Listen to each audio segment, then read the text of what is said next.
Hello, everyone. I am starting a little bit early today just because I feel like I have a lot of questions and not a lot of answers. And I wonder sometimes if you need to, in your mind, have the answers before you feel like you can ask the questions. Maybe that sounds a little odd, but I think that's where I've been recently.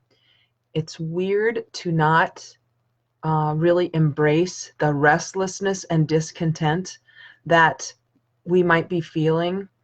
Oh, I'll just speak for myself. It's weird for me not to be embracing the restlessness and discontent I feel because I think I don't have the answer for the restlessness. So instead of owning it and feeling this restlessness and discontent, I think I've been working to avoid it.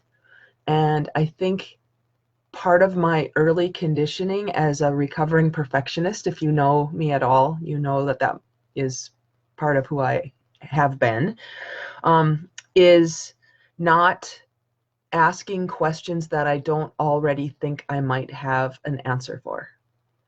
That sounds so odd when I say it out loud, yet I think that's where I might have gotten stuck in the past. I don't know if anybody else can relate to being a perfectionist, but it's a really hard place to be in the world, to think that everything you need to do or say or feel or be has to have an answer to it. So I don't know. I just got some likes on that. So I'd love more conversation around that. Brian, Denise, Joan, Brittany, Jody. I feel the only thing I can think of is discontented, restless, like something else needs to happen. And things that I used to find comforting or that I liked doing, I'm feeling a sense of not being fulfilled by them in some weird way. And it's not anybody else's fault or any other situation's fault. I think it's inside of me. I think there's something that needs to be born, or an idea or a project or something that would connect more with who I know myself to be instead of who I think I should be. And maybe that angst I'm feeling, that's a weird word, but that place where I don't exactly know what the outcome is going to be is a bit unfamiliar to me because as a recovering perfectionist, I don't allow myself to own those kinds of feelings if I don't know where the outcome is going to take me. So I'm wondering if anybody else has any of those kinds of feelings. And I'm noticing some of the people who are showing up here. Marie, a friend of mine from college. Marie, I would love to hear from you. Marie has lived in Minneapolis for a long time and recently moved. And I don't know the situation around that, Marie, that took you to Phoenix. Yet I'm wondering if there's something inside of us that says, I need to follow this longing, this thing inside of me that says there's something else. I used a quote when I was writing about what I was going to talk about today, and the quote was from Edison, who said, "Restlessness and discontent are the first necessities of progress." And isn't that a good thing that he said that and believed that? Because I think, oil lamps were fine. There was nothing wrong with what we were using oil for or for light, and he yet had some feeling inside of him that there was something else, maybe not even better, but something else that he could contribute. And he was dedicated to that. And he created the electric light bulb after many, many, many, many failures, if you will, because he just knew there was something inside of him. Now, obviously, I'm making this up because I haven't talked to him. I'm assuming this is what he must have been feeling. Like, there's just something. And so, hey, Marta, Lindsay, Greg, it's so great to see people pop in here. This topic, I think, is one that if we're honest with ourselves, we've all felt at some point. This, I don't know, this like something else needs to happen, or I need to be doing something else, or the things that I've been doing over time just aren't fulfilling me like they used to. Jody says, I just heard someone else speak on this. The anxiousness and restlessness being a sign of new growth needing to happen in some area, a growing out of the old and into the new. Yes. So imagine what it must feel like to be a caterpillar who goes into the cocoon stage. Man, that can't be comfortable. Yet on the other side of that is just a really amazing new way of seeing the world as a butterfly. I'm not sure that's where I am right now. I just feel like there's something. Tyler, thank you for joining, Tyler. Another person I've gotten to know who understands that, because Tyler's done a lot of things in his life that other people might call crazy. Hey, Jim, people from my past and my history are here. I love this. I've been listening to a book on Audible over the last week or so, which maybe is part of this place I find myself. The book is by a guy named Ray Dalio, who is a self-made billionaire. He's been an investor, and he wrote a book called Principles. And I'm listening to this. It's not a new book. It says it was published in 2017, but he shared the principles in 2011. And I'm listening to what he's saying, and I'm agreeing with a lot of it, but there's some of it that I'm like, oh, I would have done that differently. But the beauty of that is we all are different. And my, it's not frustration. I can't even really articulate what I'm feeling. I'll just call it frustration, has been because I have beat myself up because I'm not like someone else. I read something like Principles by Ray Dalio and I go, yeah, I don't know. But then he talks more about it and I'm going, man, that's really wise. That's really something that I could learn a lot from. So instead of discounting any idea I might have had because it's not like Ray Dalio's, or saying I'm not like this person, so I must be wrong, what Ray is telling us in this book is to find out what you are like. What are you like? Who are you? What are your strengths? What are your gifts? What is your, he's using, I think he's using Myers-Briggs as kind of the foundation for what he's doing with his employees inside his, Bridgewater is the name of his firm. And what he finds out when he has people do this disc, or not, sorry, not disc, he's using Myers-Briggs, is that you can find out that there are other people like you. And so instead of saying I'm not like the majority of the population, which must mean I'm wrong, I can say, but I'm like other people, because there are not that many different categories of the way people are and the way they think. That's been so helpful for me, especially in this period of feeling like I need to do something, I need to be something, and I'm not sure exactly what that is. So if anybody else is feeling that, Jody, you mentioned that you had heard someone else speak about that. Anybody else feeling any of those kinds of feelings? Paige, Carolyn, Marta, Maria, I already kind of talked about some of you. If you guys wouldn't mind like sharing a comment or something over there so that I can have a jumping off point for this, because I'm wondering, since I live in the Midwest and since most of us in the Midwest find a little bit of comfort in saying we hate conflict, and we find a little bit of not an excuse, maybe it's an excuse for not saying what we really feel, because we just don't do that. We're not raised to do that. We're Minnesota, North Dakota nice where we live. And so maybe there's something inside of us that allows us to hold on to our resentments and frustrations because we're not supposed to address them. And I think that's kind of crazy when you really ponder that. Why would we not have conversations about things that we have disagreements about? Why would we continue to polarize our understandings of things because we're afraid to rock the boat? We're afraid to stir things up. I'm not interested in stirring things up to just do that. In fact, I call that in some cases dropping a bomb and walking away, because people might do that, throw the grenade and then say, you guys figure it out. I just have a problem with that, and I'm going to tell you the problem but not be part of the solution. That doesn't do anything. I mean, it might stir up something, but it doesn't really allow us a conversation jumping off point, because it's not about finding a solution. It's about being right about the problem.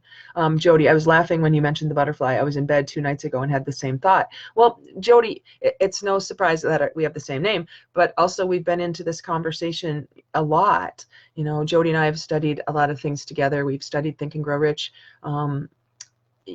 We can be in really great conversations with people who are like-minded. And when I say like-minded, I don't mean necessarily who think exactly of the same things, but who are in a space where we're willing to wrestle with the uncertainty. And I love wrestling with the uncertainty when I can feel safe in sharing an opinion that might be just an opinion without any basis in fact. Yet if I can have a safe space to share it, and I can have other people say, well, have you thought about it like this? Or, wow, that's interesting, what about this? Instead of having somebody say something and then someone else who maybe feels strongly about a position say, that's stupid, how could you think that? And I believe that's what's happened, at least maybe it's just me, but in my life, where I have been so afraid to share an opinion or share a thought or share a question because I have been attacked in the past. But it's the past. Anybody else feel that?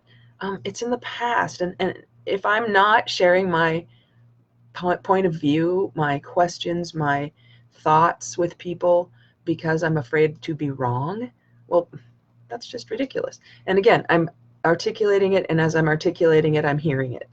So is there a place in, I'll just say America, I know I've got friends from around the world too, but in America where we can actually have conversations about things that we might have differing opinions about without feeling judged? I'm watching a couple of Netflix series right now too that are fascinating to me and confusing. I'm going to throw out a name of one and as I talk about this, I'm hesitant to share it because I think it's a series that can create lots of sidedness. And I'm watching it trying to be objective, and it's confusing to me. It's called The Family. I don't know if you've seen The Family on Netflix.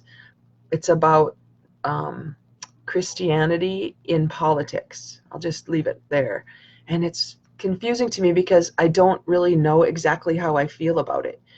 And Jody says people seem a bit more defensive now due to division. Yeah, defensive. We feel that we have to defend something. And when we defend our feelings about things, are we ever really open to learning anything? Are we just in offense and defense? Hi, Marie Claire, my Canadian friend. Are we ever open to the learning that can happen when maybe we have to let down our guard and let down our the stake we've put in the ground? This is right. And I wonder if when we talk about things with people, we talk so that we can hear ourselves talk and be right about what we say, instead of throwing out an idea that we're open to learning from. And that's where maybe I feel restless and discontent, because I don't exactly know where to have those kinds of conversations where I can still work out my own positions on things in a space that's open and affirming. So that might be it. As I'm listening to Ray Dalio's principles, he's talking about being radically open-minded. And I really like that, radically open-minded. And Ray is really confident. He's just a really confident guy. He's a multi-billionaire, I think. He's made a ton of money. He's built businesses. His company's called Bridgewater. He's very, very smart. And so he can be really matter of fact about the way things are. And maybe that's why I was a little bit taken aback by the way he presents, by the way he's reading it, or it's his voice in this, because I felt that he knows what he knows, and he knows this is the way to do it. And to me, that I got a little, not offended, but I got a little like, ooh, defensive about that. And then I thought, what is that about, Jody? That's about you. Huh. Then I started listening differently to what he was saying, and it's really brilliant. I printed just a 20-page summary. It's an excerpt from his book. I actually ordered the book because I need the book. I need to see the book. I can listen to it on Audible, but I need to see it and feel it and touch it. So I downloaded this morning. It's just an excerpt. And when he's talking about the principles, it's what he's created around his business life, and the people who are part of his organization, Bridgewater, have an opportunity to be in this space of radical open-mindedness. And I wonder how that would occur in the world if we use that in our religious conversations, in our political conversations, in all those conversations we're never supposed to have in public. Which, by the way, who said? Who said we're not supposed to have those conversations in public? That's just kind of odd. Marie Claire, I think we defend because we feel threatened. We are in fear mode. Yes, I think that's exactly what it is, Marie Claire. And if we're in fear mode, I'm curious about that. What is it that we're fearful of? Where does that fear come from? For me, when I really drill down, that fear comes from being wrong. And would that imply that there's a right and a wrong way to do things, and that's all there is? And if you're not right, then you're wrong? I just don't think that's the way the world works, that there's black and white ways to believe. And if you believe one way, you're right. And if you believe one way, you're wrong. I just can't believe that's the way it is. My experience of life, when I really allow myself to go into that visualization mode about having the life I really want to live, is technicolor. It's not black and white. It's not even shades of gray. It's technicolor. It's 360 degrees of amazing shades of color. And when that's the world that I see, it's going to be messy. There are things that might be messy about that, and it might mean that I say something that is wrong. Wrong. Is it misinterpreted? Let's put it that way. Is misinterpreted. And when we get into a situation where we're misinterpreted, I never want to hurt people's feelings, but I'm going to. I'm going to do that at some point when I say something that I maybe haven't thought all the way through. But if I'm walking around on eggshells, worrying more about who I'm upsetting or who I'm hurting than being authentic, I'm not being the best me I can be. I'm going to mess up. I am a recovering perfectionist, and I'm going to mess up. And when I can get into that space, knowing that my intention behind everything I say or do is connection and is understanding and is creation of something that maybe doesn't exist now, then I feel a little bit better about the messiness of it. Marie Claire, fear of being wrong. That is exactly what I was thinking. We defend also when we don't want change in ourselves and around us. Yeah, I think that's true, Marie Claire, when we don't want change. And the funny thing about change, if we don't want change, then we're in the wrong lifetime, because that's what we're about. It's all about change. I look outside today and, oh, wow, 5 minutes ago it was sunny and right now it's cloudy. I don't want change. Stop it, sun, come back out. That doesn't work. Nature is all about change. It's all about evolution. It's all about transformation, if you will, going back to the butterfly analogy. Man, there's no way I can hold on to something and expect it never to change.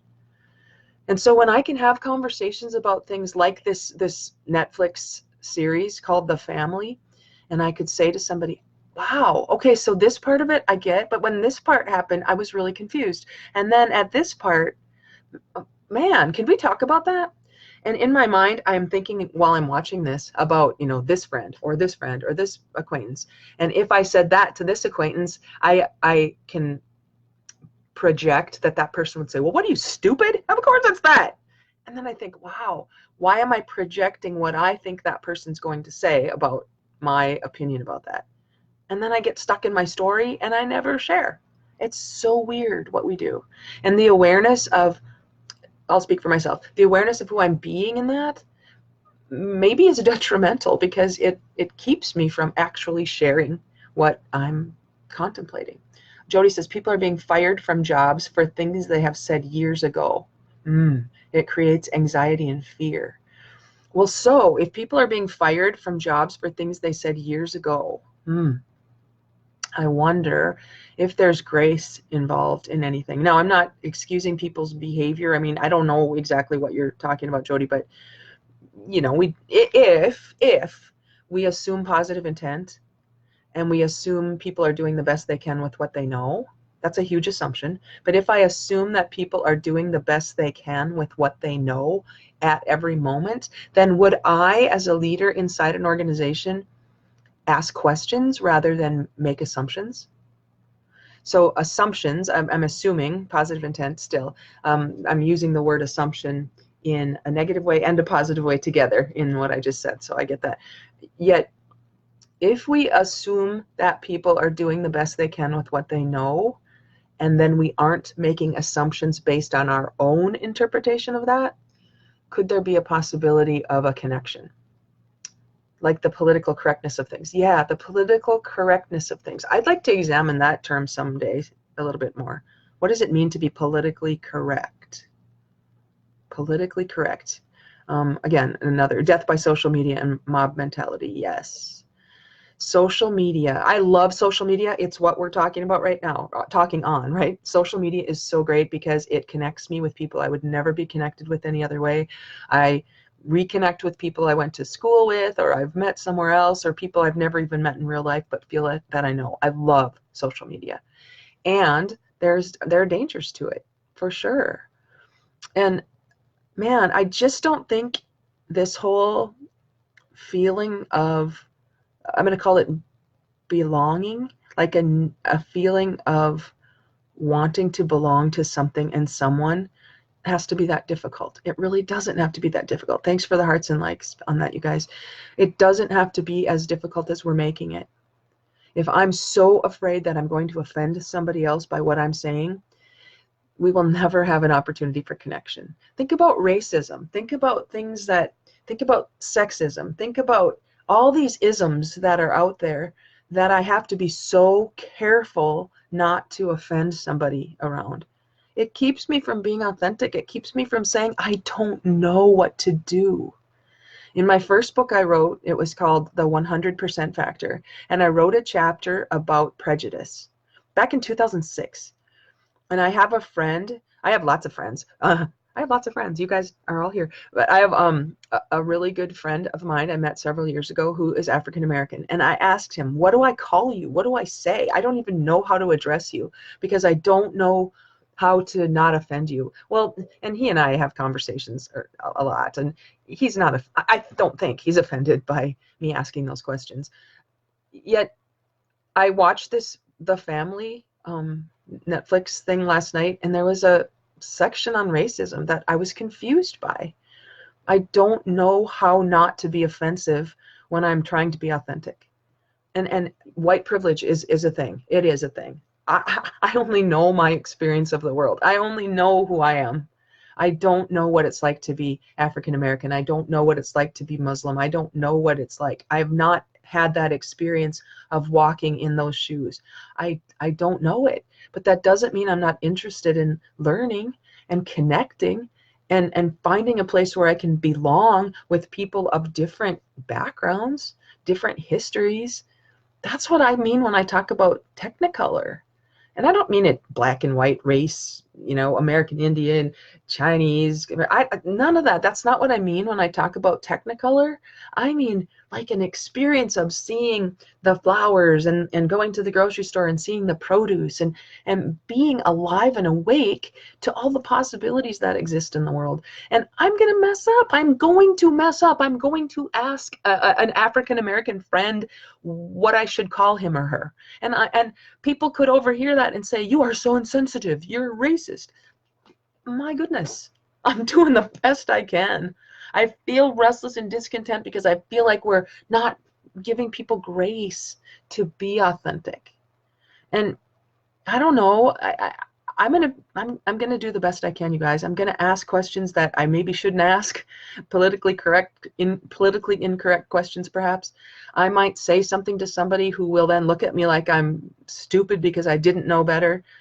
Yet, I think when we all get into that space where we can be what Ray Dalio calls radically open-minded, all of us then have the opportunity to say, ooh, that was a good question, and I want to support you in asking it because I'm not yet brave enough to ask it myself. Maybe. I don't know. If we could dip a toe into this radical open-mindedness that Ray Dalio talks about, what might be our experience of the world? For me, business is a really important part of who I am. My business is me, and it's what I've decided to create for it. And I want to bring these kinds of conversations into workplaces. I tell people that I left corporate America as an employee so I could create a business to help people stay. Because I really do believe that inside corporations, corporate structures, which by their very definition are structural, the bones, the structure of the corporation, doesn't by that definition include heart and soul and spirit. Yet without heart and soul and spirit inside any corporation, we're dead. I mean, it's just walking dead. It's a structure. It's a skeleton. Without that heart, why would anybody be attracted to making a difference inside a structure like that? That's what I want to do inside companies. So I'm working on a book, my next book, not ready yet, but here's a prototype. I told you about it earlier, prototype.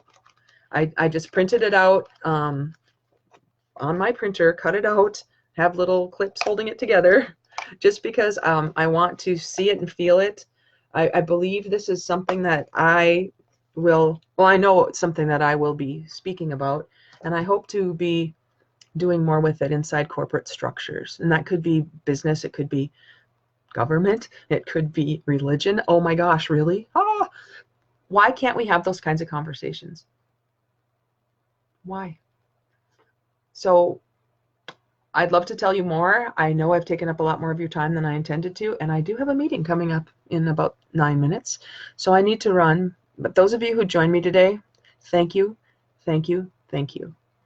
Thank you for being part of my tribe. Thank you for being open to possibilities instead of closed to probabilities, because if we're not open to the opportunities that can exist for ourselves, then we can't bring ourselves to work wherever we work. We can't bring ourselves to our families. We can't bring ourselves. What's the alternative to this restless and discontent place I feel? What's the alternative? Turning it off? Becoming dead inside? Oh man, that's not a way to live. This old black and white, right and wrong thing. Oh, it makes me crazy. Let's be messy. Let's just get messy. Let's be real. Let's be authentic. And let's just talk. Let's connect. Let's communicate. Let's talk about our dreams and our goals and what we want to live for and into.